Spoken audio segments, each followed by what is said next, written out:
আজ মমতা বন্দ্যোপাধ্যায়ের মনোনয়ন। আলিপুর সার্ভে বিল্ডিং এর মনোনয়ন জমা। মনোনয়নেও ঐক্যের বার্তা তৃণমূল নেত্রীর। প্রস্তাবক হিসেবে বিভিন্ন ভাষা ধর্মের মানুষ। সান্নিক প্রতিনিধি আমাদের সঙ্গে রয়েছেন, সরাসরি সান্নিকের কাছে যাব। সান্নিক, তাহলে আজকের এই মনোনয়ন থেকেই তৃণমূল নেত্রী তিনি ভবানীপুর মিনি ইন্ডিয়া সেই বার্তা যেমন দিতে চলেছেন, পাশাপাশি আজকে তিনি মিছিলও করছেন, সেই মিছিলে কি কি চমক থাকছে?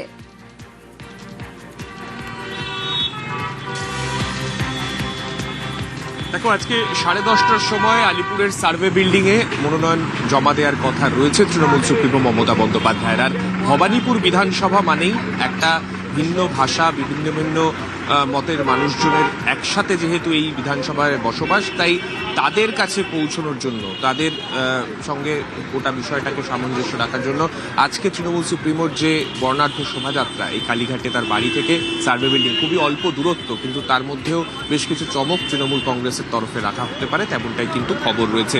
কিছুদিন আগেই আমরা দেখলাম রাজ্যের বিরোধী দলনেতা শুভেন্দু অধিকারী তিনি যখন ভবানীপুর বিধানসভা থেকে তার মনোনয়ন পেশ করেছিলেন, সেই মনোনয়নকে কেন্দ্র করে যথেষ্ট রাজনৈতিক জলঘোলা হয়েছিল। আর তারপরে আজকে তৃণমূল সুপ্রিমোর যে এই আজকে তার মনোনয়ন জমা দেওয়ার যে পর্ব, সেই পর্বতেও আজকে কিন্তু এসআইআর আবহে কিন্তু একটা সম্প্রীতির বার্তা তার এই মনোনয়নের মিছিল থেকেও উঠে আসতে পারে, তেমনটাই মনে করা হচ্ছে।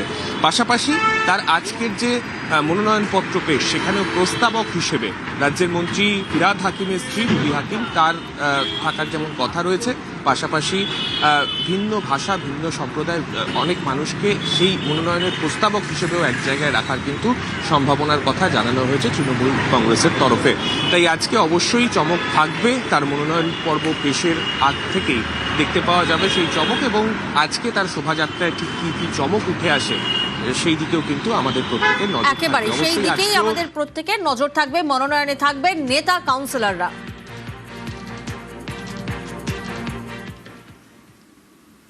এসআইআর এর পরে পশ্চিমবঙ্গের নাম বাদ 1 কোটির কাছাকাছি। খসড়া তালিকা এবং প্রথম ভোটার তালিকা মিলিয়ে বাদ যায় 63 লক্ষ। আর এবার বিচারাধীনের তালিকা থেকে বাদ 27 লক্ষ। সব মিলিয়ে প্রায় 91 লক্ষ। পশ্চিমবঙ্গে বিচারাধীনদের বিচার করেছেন বিচারকরা। 60,06,675 বিচারাধীনের মধ্যে বৈধ ভোটার 32,68,119, নাম বাদ 27,16,393, অর্থাৎ প্রায় 45.22% নাম বাদ। খসড়া তালিকা, প্রথম ভোটার তালিকা এবং বিচারাধীনদের নিষ্পত্তির পরে সব মিলিয়ে বাদ গেল 90,83,345, অর্থাৎ প্রায় 91 লক্ষ নাম বাদ। গত 16 ডিসেম্বর খসড়া তালিকা প্রকাশ করে নির্বাচন কমিশন।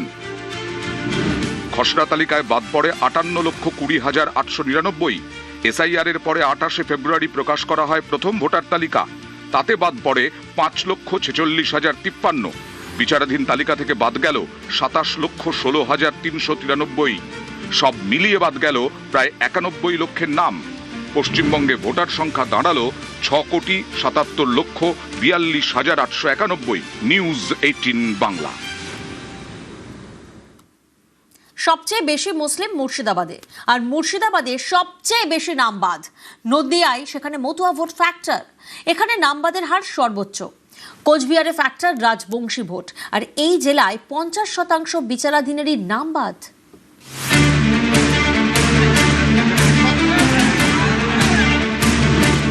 বিচারাধীন তালিকায় নাম ছিল 60,06,675 জনের। এর মধ্যে নাম বাদ গেল 27,16,393 জনের। এর মধ্যে সবচেয়ে বেশি নাম বাদ মুর্শিদাবাদে। সবচেয়ে বেশি বিচারাধীন ছিল মুর্শিদাবাদে, 11,01,145। এই মুর্শিদাবাদেই সবচেয়ে বেশি নাম বাদ গেছে, 4,55,137 বাদ।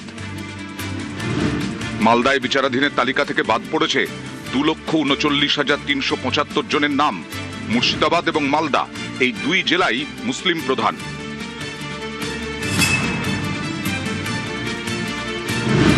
নদিয়া জেলা, এই জেলার 17টি বিধানসভা আসনের মধ্যে 5টিতে মতুয়া ভোট ফ্যাক্টর।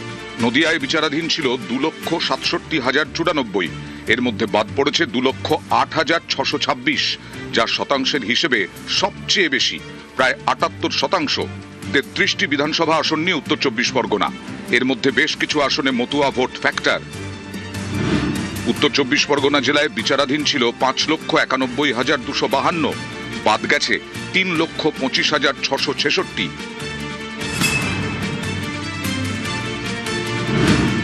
কোচবিহার জেলা, কোচবিহারের 9টি বিধানসভা আসনেই রাজবংশী ভোট বড় ফ্যাক্টর।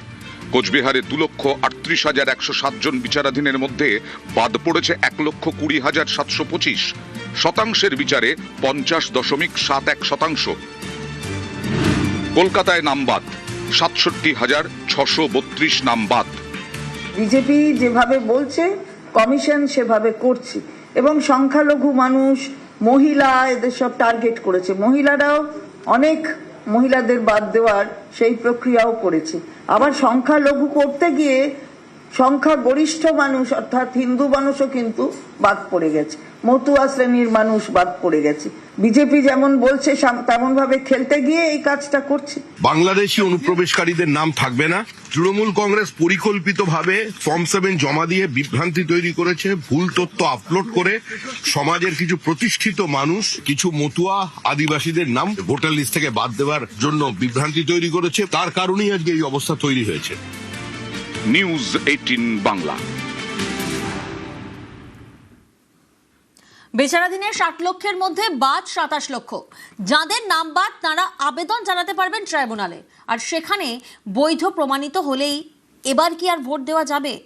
আর এ নিয়ে এখনো ধোঁয়াশা, আর এ নিয়েই ভোটের বাজারে তরজা তুঙ্গে। 60,06,675 বিচারাধীনের মধ্যে বৈধ ভোটার 32,68,119, নাম বাদ 27,16,393। এই নাম বাদ যাওয়ারা ট্রাইব্যুনালে আবেদন জানাতে পারবেন। অনলাইন এবং অফলাইনে ট্রাইব্যুনালে আবেদনের প্রক্রিয়া চলছে। এর জন্য জেলায় জেলায় নথি জমা করার জন্য লম্বা লাইন।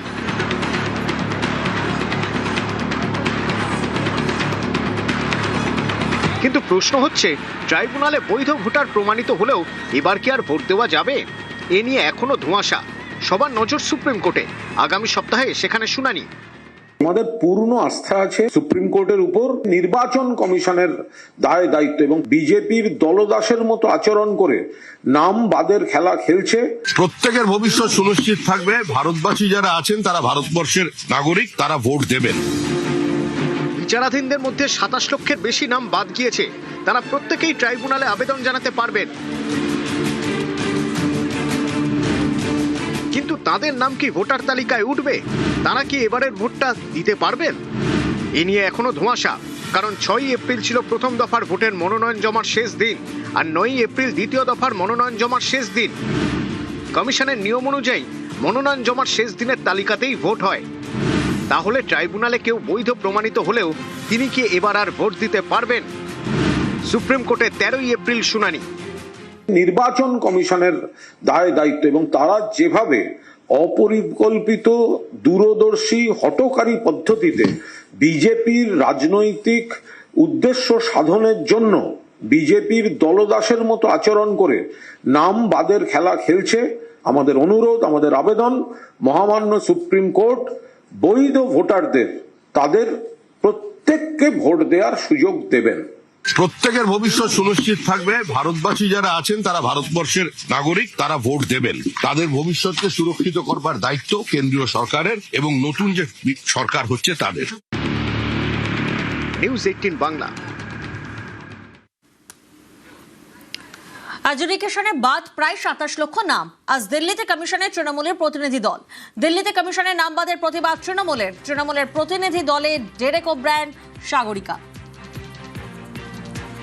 আজ দিল্লিতে কমিশনের নাম বাদের প্রতিবাদ তৃণমূলের। আজ দিল্লিতে কমিশনে যাবেন তৃণমূল প্রতিনিধি দল, এবং সেই প্রতিনিধি দলে থাকছেন ডেরেক, সাগরিকা। অ্যাডজুডিকেশনে বাদ প্রায় 27 লক্ষ নাম, এবং সেই প্রেক্ষাপটে আজ দিল্লিতে নির্বাচন কমিশনের তৃণমূল প্রতিনিধি দল যাবে, যেখানে নাম বাদের প্রতিবাদ জানাবেন তারা।